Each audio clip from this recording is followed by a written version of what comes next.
Thank you. Merci pour l'invitation. Je vais donc vous présenter aujourd'hui une étude prospective randomisée que nous avons mis en place entre l'hôpital Henri Mondor, le service à l'époque du professeur Beckman, et Marie-Laure Long. C'est une étude prospective randomisée sur l'embolisation du sac anévrismal, et je vais vous montrer les résultats. On sait, et on l'a vu, les artères lombaires sont la première étape de la mise à plat d'un anévrisme de l'aorte. Et c'est effectivement une étape qu'on a oubliée quand on fait l'endovasculaire, et c'est pour ça qu'on a des endofuites.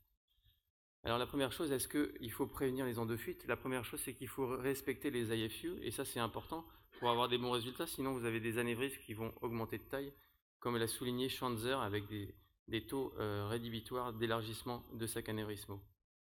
N'oublions pas que les premières endoprothèses étaient contre-indiquées lorsque les patients avaient une artère mésentérique inférieure perméable. Et en effet, c'est une des IFU que nous ne respectons pas. Alors comme on ne les respecte pas, on a des taux encore d'endofuite qui sont importants en 2019, jusqu'à 30% pour les malades, et environ 20% des patients qui ont des fuites tardives vont nécessiter des réinterventions.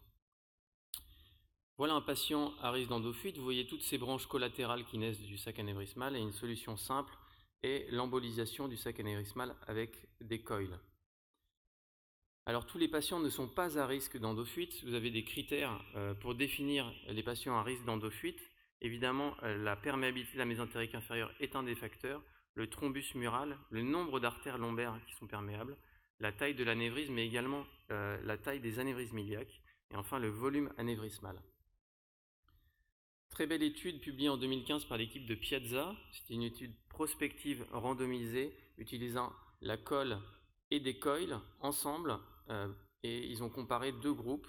Et ils ont montré dans le groupe où ils utilisaient de la colle et des coils une diminution du taux d'endofuite de façon significative, une diminution des complications pour les patients dans le suivi, avec une nette diminution du taux de réintervention à moyen et à long terme. Les patients étaient également sélectionnés comme étant des patients à risque d'endofuite, et nous avons décidé, nous, de n'utiliser que des coils. Pourquoi? Parce que, comme l'a dit Jordi précédemment, ces patients-là peuvent avoir des risques d'ischémie colique ou de paraplégie. La technique est simple. La technique consiste à laisser un guide Terumo dans le sac anévrismal, et ensuite, une fois que vous avez largué votre endoprothèse, à venir remplir votre sac anévrismal d'une certaine quantité de coils en gardant du stock pour le patient suivant. Vous avez donc ici la technique, le guide est mis en parallèle, vous larguez votre jambage, et puis vous voyez que quand vous injectez dans le sac anévrismal, évidemment, vous pouvez avoir une opacification comme ça. Le but est vraiment, pendant la procédure, d'avoir une thrombose en fin d'intervention de votre sac anévrismal. Voilà le résultat que ça donne. Vous pouvez être amené à mettre beaucoup de coils pour des gros anévrismes, et évidemment, il faut ballonner la prothèse après avoir réalisé cette embolisation. Voilà les résultats de cette étude. Le co-investigateur était Dr Kochnek de l'hôpital Henri Mondor, et j'étais investigateur principal. C'était une étude qui a duré 4 ans, avec l'objectif d'inclure 100 patients, 2 centres. Nous avons eu l'autorisation de l'ANSM en 2012 pour utiliser les coils dans les sacs anévrismaux, approuvé par les comités d'éthique. Cette étude a été enregistrée dans Clinical Trials, avec 2 centres pour cette étude. L'objectif primaire était de comparer un groupe conventionnel sans coil avec un groupe avec coil, et de comparer le taux d'endofuite au scanner et au Doppler à 1 mois, 6 mois, 12 mois et à 2 ans. Pour éviter de ne regarder que les endofuites, nous avons également étudié le diamètre et le volume du sac anévrismal pendant le suivi. Les patients qui étaient inclus étaient des patients qui avaient des anévrismes de plus de 5 cm ou qui avaient une croissance anévrismale. Et évidemment, nous avons sélectionné des patients qui étaient à risque d'endofuite, c'est-à-dire la présence obligatoire d'une paire d'artères lombaires perméables, une porte d'entrée et une porte de sortie, ou l'inverse, la mésentérique inférieure toujours perméable. Nous avons exclu de cette étude les patients avec des collets courts, les patients avec des collets angulés, l'absence de collatéral qui naissait du sac anévrismal. Tous les patients avec des anévrismes iliaques associés ont été exclus de cette étude, les anévrismes rompus. Et c'est un peu pour ça que la durée d'inclusion a été un peu plus longue que prévu. Les patients ont été inclus, ils ont été randomisés de façon électronique et suivis pendant cette durée. Nous avons inclus au total 102 patients, 8 ont été exclus, un seul a été perdu de vue. 93 patients ont été analysés avec 2 décès dans le suivi. Et nous avons donc pu analyser 91 patients, 45 dans le groupe standard, 46 dans le groupe COIL, avec pas de différence statistiquement significative, uniquement une différence de BMI entre les deux groupes que je n'explique pas. Quels sont les résultats? Pas de complications, pas d'ischémie médulaire, pas d'ischémie colique et pas de migration de COIL. C'est déjà quelque chose d'important. Mais passons aux endofuites, ce qui nous intéresse. Vous voyez que le taux d'endofuite dans la colonne rouge est le bras standard, la colonne bleue est le bras avec COIL. Vous avez des différences significatives à 1 mois et 6 mois, et ces différences n'apparaissent plus à distance à 12 et 24 mois, même s'il y a une différence, statistiquement, elle n'est pas significative. On a un taux d'endofuite qui est conséquent, puisqu'on a 22% d'endofuite à 6 mois, et ces endofuites sont compensés par le taux de réintervention. En effet, vous avez des réinterventions qui ont lieu plus dans le groupe standard que dans le groupe avec des COIL.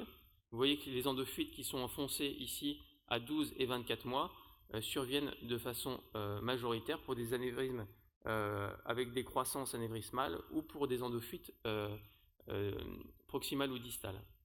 Quand on regarde la survie cumulée en cumulant le taux d'endofuite et de réintervention, on a une vraie différence significative entre le bras standard et le bras COIL, avec un P à 0,003. Qu'en est-il de l'évolution de la taille de l'anévrisme? Vous voyez ici un exemple de régression de sac anévrismal avec un vrai shrinkage, comme disent les Américains. Et vous avez, en termes d'évolution de diamètre, une différence significative du diamètre. Vous avez ici les bar plots, avec une différence qui n'est pas significative à 1 mois et 6 mois, mais qui l'est à 12 mois et 24 mois de façon très significative. Il en est du même pour l'évolution du volume de l'anévrisme. Vous avez une vraie régression du sac anévrismal qui survient à partir de 12 mois et qui augmente encore à 2 ans. On peut donc discuter évidemment de l'embolisation, du nombre de coils qui sont utilisés, de la position de ces coils et en fait des feelings des opérateurs qui à un moment s'arrêtent de mettre des coils. Ensuite, vous pouvez discuter du fait qu'il y ait des artefacts, mais avec les nouveaux scanners, on a des logiciels qui permettent de diminuer ces artefacts et on a des vraies mesures satisfaisantes du sac anévrismal. Et enfin, le coût de cette embolisation est à mettre en balance avec le coût de votre suivi de tous ces patients qui vont fuir. En conclusion, l'embolisation pour les patients à risque d'endofuite pendant une procédure standard IVAR est une procédure reproductible et sans risque.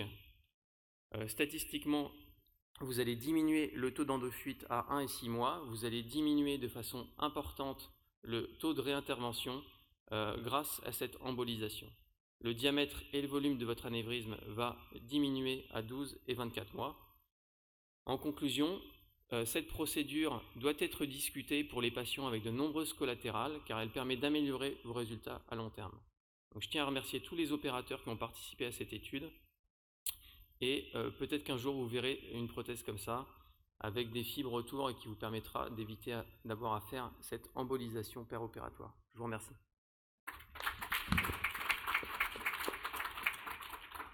Bravo Dominique pour cette étude. La méthodologie est parfaite et les résultats vont à l'encontre de ce que j'ai toujours pensé. Donc c'est vraiment impressionnant parce que c'est que des malades qui sont des malades à haut risque d'endofuite, comme tu l'as bien précisé. Tu peux nous dire quel type de coil tu as utilisé et combien tu en mettais en moyenne par patient, s'il te plaît? Alors, on a utilisé essentiellement des coils Boston Interlocks, qui sont des coils à largage contrôlé, donc c'est très, très safe. C'est-à-dire qu'il n'y a aucun moment où les coils pushable n'ont pas été utilisés dans cette étude parce qu'on voulait ne pas avoir de complications et ne pas avoir de soucis. Donc, si vous avez un coil qui reste coincé, évidemment, vous pouvez le retirer tant qu'il reste dans le micro-cathéter, et donc pour ça, c'est très, très sûr. Longueur et diamètre et nombre de coils? Alors, au début, on avait des longueurs de 30 cm maximum et en fait, Boston a développé un coil qui fait 60 cm, qui est un peu plus difficile à larguer, mais qui permet d'en mettre moins. Very impressive results, well done. Just 2 questions. When you have that shrank stack from 5 to 2.8, have you seen any jump up of the proximal graft covering the renals? That's the first question. No, we have not seen such migration. I think when you have a real thrombosis of the aneurysm and then a shrinkage, usually you have the same results as an open repair. And with this excessive amount of coils and shrinking of the sac, have you seen any perforation of the diaphragm or aortoenteric fistula happening? Very good question, but not yet. And I hope we won't have any. Pierre? Je pense, Dominique, je félicite pour ce travail parce que ça change vraiment la vie. Je voudrais faire deux petites remarques. Un, on dit on embolise, mais moi, les premiers malades, j'ai mis quelques coils, mais vraiment pas suffisamment.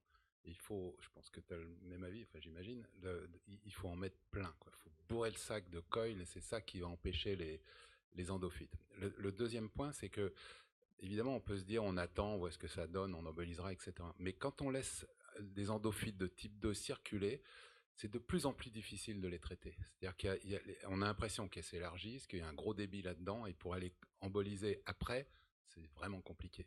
Donc il vaut mieux prévenir que guérir dans cette situation-là. Et le petit message aussi, c'est ne pas hésiter à mettre le plus de coils possible. Alors ça coûte une blinde, comme dit notre président, mais... C'est comme les écrans plats, peut-être qu'un jour le prix va baisser, si on en utilise tous. T'as jamais eu d'infection dans le groupe là? Là, pour l'instant, on n'en a pas eu, et j'espère qu'on n'en aura pas, mais effectivement, ce point est très important, c'est-à-dire qu'on voit dans l'étude que dans le groupe des coils, on a des fuites, et en fait, quand on regarde plus précisément, on voit que ces malades-là ont eu beaucoup moins de coils que les autres, et l'objectif, c'est vraiment d'avoir la thrombose le soir même de l'opération, c'est-à-dire que vous ayez votre patient qui fasse de la fièvre le soir. Just very short question, yes? Quelle est votre pratique clinique actuellement? Parce que, par exemple, Mauro Gargiulo, quand s'il y a 4 lombaires, il met des coils. Sinon, il ne met pas. Alors moi, la pratique clinique, pour l'instant, j'attendais d'avoir ces résultats pour continuer mon expérience. Et pour l'instant, on embolisait de façon systématique la mésentérique inférieure quand elle est grosse. Mais je pense que nous allons rediscuter pour tous les malades de ça. Mais j'ai eu les résultats de cette étude cette semaine. Voilà. All right. Further information will come. Merci Dominique.